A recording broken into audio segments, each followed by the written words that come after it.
Now I would like to give the floor to Tom Jilbert from the University of Helsinki to talk about managing catchments and lakes ecosystem processes for lake restoration. Tom, the floor is yours. Okay, thank you very much. I will see if we can share the screen. Can everybody see? Yes, we can. Yep. I'll switch to the presentation mode. And then test the pointer in case I need it. Okay, thanks very much for the invitation to present today about Lake Vesijärvi in Finland. Lake Vesijärvi is one of the best case studies that we have in this part of the world for a lake that has undergone severe eutrophication due to urban wastewaters and also to agricultural discharge, input of nutrients into the lake on a timescale of decades, largely in the 20th century, and then also a managed recovery from the eutrophication. And so it's a very nice example of how lakes can be managed towards recovery, having been severely polluted in the past. And we have a lot of data also from this case study. So it serves as a nice benchmark for understanding some of the challenges that we have with respect to lake restoration. And today I've tried to put together some kind of overview of what we know about Lake Vesijärvi and what kind of nature-based solutions are also being used in the current management. So I will give a quick intro to Finnish inland waters landscape, and then talk about Lake Vesijärvi in some more detail, how the management actions are organized, what is the role of MBS in those management actions, and then how are we monitoring the intended improvements in the water quality in this system. Okay, so we're up here in Finland. I'm sitting now in Helsinki. Finland is here between 60 and 70 degrees north in the Northern Hemisphere, Northeastern Europe on the coastline of the Baltic Sea. So we're quite a long way north up here, and that also has an influence, of course, on the landscape and the climate, and I will explain what I mean by that in the next slides. But what you can see already here is that Finland is known as land of 1,000 lakes, and indeed it's one of the most water-covered countries in the world. Approximately 10% of the surface area is covered with inland waters in Finland, and there are different kinds of stats for how many lakes we have here, depending on what is the cutoff for the size category. So I mentioned I would try to explain why we have so many lakes here. The first thing is that the Finnish geology is composed largely of very old bedrock that has been denuded over many hundreds of millions of years. And most recently, of course, with this far north, we had severe coverage of ice during the last ice age, and that has left its trace on the landscape. So the erosion of the rock surfaces has been continued by the passage of ice. And so we have a very low-lying landscape that has been denuded by the ice, and essentially the whole landscape is very close to sea level, and a lot of the depressions have been filled with inland waters. And in fact, one of the remnants of the last ice age is the so-called Salpausselkä terminal moraine features, which cross the Finnish landscape from east to west, as you see in the left. And these also have a very big influence on where we find the Finnish inland waters. So what you see on the right side is the map of the Finnish inland waters, also showing the ecological status categories according to Water Framework Directive criteria. And you can see that the Finnish lakeland is largely existing to the north of this line that is, I'm now tracing with the pointer, and this is corresponding to the trace of this terminal moraine, which is the edge of the former ice sheet during the end of the last glaciation. So what you're seeing here is that everything behind this moraine feature is this very well scoured landscape, which is full of rather large lakes. Whereas in front of that line, so in the south of Finland, where I'm now sitting, we do have lakes, but they're much smaller. And generally, there are more water quality problems in the southern part of Finland. And that's because we have, in this area, more clay-rich soils, because the land has not been scoured to the same extent that it was in the more northern areas. So you can see that the cleanest waters in Finland are up here in the eastern part of the country, behind the sand ridges, where we have this rather barren bedrock. And down here in southern Finland, in front of this sand ridge, we have smaller lakes with poorer water quality. So the picture down here in the south of Finland is rather complicated if you look at the colors in this higher resolution map. So here is down in Helsinki. Here is the city of Lahti that I will talk a little bit more about. And Lahti is really sitting on top of one of these sand ridges. This diagram is also showing the groundwater quality, and you see that the groundwater is following the lines of these sand ridges because we have significant aquifers sitting in those sand ridges. And you can see that the water quality to the north of Lahti is rather good, and then to the south is much poorer. Because we have these relatively eutrophic lakes, clay-rich soils, and then a lot of agriculture also in these areas, because the land is suitable for development of agriculture. So I just wanted to give this kind of context for what kind of inland waters we have here and how they're distributed and how that's related to the landscape evolution. So Lahti, as I mentioned, is sitting in between, in fact, two of these sand ridges, the first and the second Salpausselkä. And here is the city of Lahti, and it's sitting also on the shore of Lake Vesijärvi. So I will talk today about Lake Vesijärvi. The sand ridges are running approximately east to west along the southern and along the northern margin of Lake Vesijärvi. So it's a headwater lake in between the sand ridges that is flowing out into the better water quality systems towards the north. And Lahti is here on the southern shoreline. And the short history of Lahti is that it began as a small fishing village on the shoreline of Lake Vesijärvi. And in the mid-19th century, there was the major railway constructed from St. Petersburg into Finland, passed through Lahti, and this led to the growth of forest industry activities and the growth of the population. And especially in the second half of the 20th century, after the Second World War, the population of Lahti expanded greatly, and so did the industrial activities. So we had lumber, pulp and paper mills in Lahti, furniture industry, and these released various forms of waste materials into Lake Vesijärvi directly. And also, of course, the growth of the city and the urban wastewaters, the sewage that was discharged into the lake, were causing a lot of water quality problems in Lake Vesijärvi in the mid to late 20th century. In the period after 1975, which is what I will mainly talk about, we had an improvement in the environmental conditions through wastewater management. There was a large wastewater treatment plant built on the shore of Lake Vesijärvi in 1975. And thereafter, there's been various management actions, both in lake and in the catchment. So a little bit about the management context. Of course, we're in the European Union, so we observe the Water Framework Directive.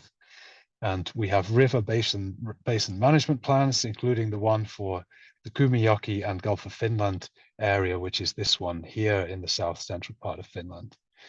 And Lake Vesijärvi is here in a small corner of the Kymijoki river basin. So as I mentioned, the water is flowing in Vesijärvi from south to north. It flows out into this large lake Päijänne, and then finally out into the Gulf of Finland via the Kymijoki. So we have river basin water protection organizations for each of the major river basins in Finland, and the one that is responsible for this Kymijoki is this Kymijoen vesiympäristö. But in the case of Lahti, we also have a very active community on a smaller spatial scale that is looking after the water quality in Lake Vesijärvi and the adjacent lakes within the catchment here. And that's been largely kind of brought together by the creation of the so-called Lake Vesijärvi Foundation. So the Vesijärvi Foundation is an organization that has been created by the city of Lahti, so it comes from the urban municipality. But as stated here, 50% of the foundation's funding comes from municipalities, the other half contributed by the state, by companies, other organizations, and private donors. So it's a kind of public-private funded organization that is responsible for guaranteeing the improvements in water quality in Lake Vesijärvi. And the important thing about this is that it kind of integrates a large range of different stakeholders who all have an interest in improved water quality for environmental reasons, also for economic reasons in the Lahti area. And this has all happened within the context of a wider spectrum of environmental initiatives within the city of Lahti that has occurred, especially towards the end of the 20th century and start of the 21st, not only focused on water quality improvement, but also on generally waste management in the urban environment, circular economy solutions, as mentioned by Lawrence, trends towards carbon neutrality, and really integrating research and education into the landscape of environmental management. And this led, I should make the point that this led to Lahti being awarded the European Green Capital in the year 2021. So the Vesijärvi Foundation, as I mentioned, is acting as the kind of central point for coordinating these lake restoration and water quality management actions. They have various kind of functions. They also have a lot of services. One of these is this GIS interface where they map all of the initiatives that are taking place both in the catchment area and the in-lake measures aimed at improving the water quality. So I just took an example screen grab here from that service, which shows the distribution of wetlands and sedimentation ponds in the catchment of the lake, stormwater treatment actions largely in the urban area of Lahti, and then also the fact that there are management fisheries, the kind of in-lake measures taking place in certain basins of Lake Vesijärvi. So to come to finally NBS, so I don't go too much into the definitions of NBS. Lawrence has covered that one, but I was looking at the range of measures that's being taken in the catchment of Lake Vesijärvi and which ones might qualify as NBS. So to start with the urban environment in Lahti itself, there are quite a lot of actions aimed at management of stormwaters and stormwater discharge into the lake. So it's estimated that over 1 million cubic meters per year of stormwaters enter Lake Vesijärvi directly from Lahti, and it's responsible for up to 30% of the external nutrient loading. Of course, from the urban environment, all kinds of other materials, all kinds of other substances will enter the lake that we would prefer to reduce the external loading of these kind of substances. And so in the Lahti urban area, there are all kinds of solutions going on. So this is kind of green roof solutions that Lawrence was also mentioning these to try and reduce the direct runoff from the hard structures in the urban environment, and also to provide green spaces. Then we have these kind of wetlands that are constructed also to manage the discharge from roads and other hard structures, and also to reduce the nutrient loading and the loading of harmful substances. For example, having these kind of sedges and cattail vegetation that is able to take up some of the heavy metals and so on. So all these kind of structures aimed at reducing the amount of urban stormwaters and improving the quality before they enter the lake. Then in the catchment, we have a number of different kind of potential candidates for nature-based solutions being employed, including different scales of wetlands and sedimentation ponds, small weirs that are constructed. This is very often stuff that's going on a very small scale. So this is just a map of one small stream catchment, one of many tens of such catchments in the broader catchment area of the lake. And you can see how some stretches, some reaches of this stream are covered with different kinds of solutions. So this one is a wetland in the red here, and then a kind of chain of these small weirs that has been created along the lower reaches of the stream. And these have the function of reducing erosion and therefore nutrient loading, but they're also creating habitats, of course, including habitats for spawning grounds for certain kind of fish species that we want to promote in the lake itself. So for these reasons, they can qualify as NBS. This is something else I just wanted to mention. This is not happening in the catchment of Lake Vesijärvi, but is being tested on pilot scale in various places in Finland, so-called two-stage agricultural channels that are essentially constructed floodplains that are aimed to reduce the amount of erosion that happens during flooding, but still to provide effective discharge and drainage of the agricultural areas. And this is relatively new pilot projects, including some work which we are doing to monitor the nutrient retention in these kind of systems. Then we go to the in-lake solutions, and Lawrence already mentioned biomanipulation. So biomanipulation has been carried out in Lake Vesijärvi for many decades. It is a continuous strategy that is employed. There is an average catch target for the removal of cyprinid fish of approximately 20 kilograms per hectare per year in Lake Vesijärvi. And since 1987, we've managed to remove 4.5 million kilograms of cyprinid biomass, which corresponds to over 34 tons of phosphorus that has been removed during this time period. And of course, the goal of this manipulation is to suppress the internal phosphorus loading, because the cyprinid fish are also bioturbating the sediments, also to stimulate the zooplankton by reducing the pressure on the grazers, as well as the initial removal of nutrients just by removing the biomass. But this has also been coupled to kind of circular economy solutions, as mentioned by Lawrence. So the food industry is using the catch to produce fish mass as a raw material for fish steaks. Smaller fish are used to produce biogas and compost in the Lahti area. So all kind of integration of the solutions into circular economy as well. Okay, but the big question, of course, is how well do these measures actually work to improve the water quality in the lake? Because that's what we're trying to do as a main goal of the endeavor. And that requires that we have monitoring data, that we actually follow the different water quality parameters with a dense data coverage spatially, frequent measurements over a long period of time. And in the case of Lake Vesijärvi, we do have such a monitoring program, which is very useful. And that's the reason it's one of the most useful case studies that we have in Finland. And what you can see here is a time series from 1975 up towards the present day. And the parameters that you see here are the total phosphorus in the surface waters. That one is in red, and the surface water chlorophyll in blue. And in the kind of salmon colored shaded area, that's the mass of fish biomass that's been removed in kilograms per hectare per year. So you can see there were these intense biomanipulation actions in the 1980s and 90s, but that the management of fisheries has been continued until the present day. What you can also see is that there was, in the most recent years, there was a long period of large-scale oxygenation. So there was essentially mixing of the surface and deep water masses to encourage the oxygenation of the deep waters. This was carried out for about a decade until the most recent period. So we have a combination of all these measures going on simultaneously. So the first thing is that it becomes rather difficult to pull apart the effects of one measure over another, because we know that all these measures are kind of interacting.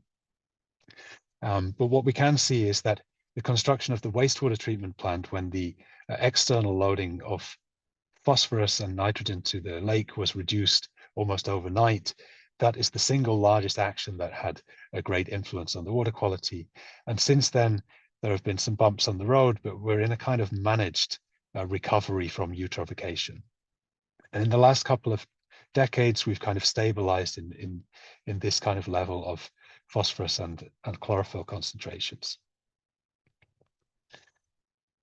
In the northern areas of Lake Vesijärvi, this part of the water mass up here, we even see some kind of improvement taking place over the recent decades. It's recently been upgraded to good ecological status, but the southern areas close to Lahti still remain technically in this moderate ecological status.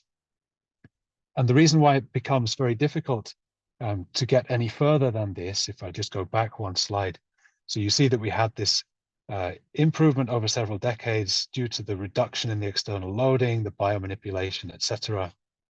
And then we kind of stabilized in the most recent times. The reason for this is that we know that we have internal loading of phosphorus, which can delay the full recovery on a timescale of decades. And this is, of course, a problem in many eutrophic lakes, and it's a problem in Vesijärvi. So this is the last thing I just wanted to show here. This is close to the kind of research that I do, taking sediment cores and trying to understand the phosphorus cycle below the sediment water interface. And this is a lake sediment core from Vesijärvi showing the amount of phosphorus that's in the sediment in the uppermost 2.5 meters of the sediment column. You can see there's a huge amount of phosphorus that has accumulated over the period of eutrophication. And there are various researchers working on these kind of topics showing that the timescale of this internal loading, if you load a lake with phosphorus and accumulate this kind of stuff in the sediments, that it will take many decades actually to reduce the amount of internal loading due to the fact you have this kind of large pool of phosphorus that is being released due to the degradation of organic matter over a timescale of decades. So this is the kind of research that we also need to understand what are realistic timelines also for the recovery from eutrophication. Okay, that's all that I wanted to say. So just a few take-homes that I can leave on the screen as we go to the Q&A. Firstly, that Lake Vesijärvi is a good example of a lake where we have both trends. We have the eutrophication and then the recovery, and we have a good data coverage to be able to observe how the restoration actions have affected the lake water quality. We do have NBS, or at least candidates for NBS, included in the combined measures action plan for Lake Vesijärvi. So we have the urban stormwater processing, we have the catchment erosion reduction, and we have the in-lake biomanipulation. One thing that I didn't really go into detail about, but which is important, is that all of these measures engage a range of stakeholders on different kind of spatial scales. And the success of those measures in terms of their implementation is largely responsible or largely the consequence of the engagement of stakeholders. So for example, constructing small weirs and sedimentation ponds in small streams, this requires the input of local stakeholders to succeed. And on the larger scale, connecting science and stakeholders in the decision-making is key to selecting the best combination of measures for different goals. And that's been true in Lake Vesijärvi, and I would argue that's true for any case study that we would choose to discuss. Okay, thank you very much. Thank you very much, Tom.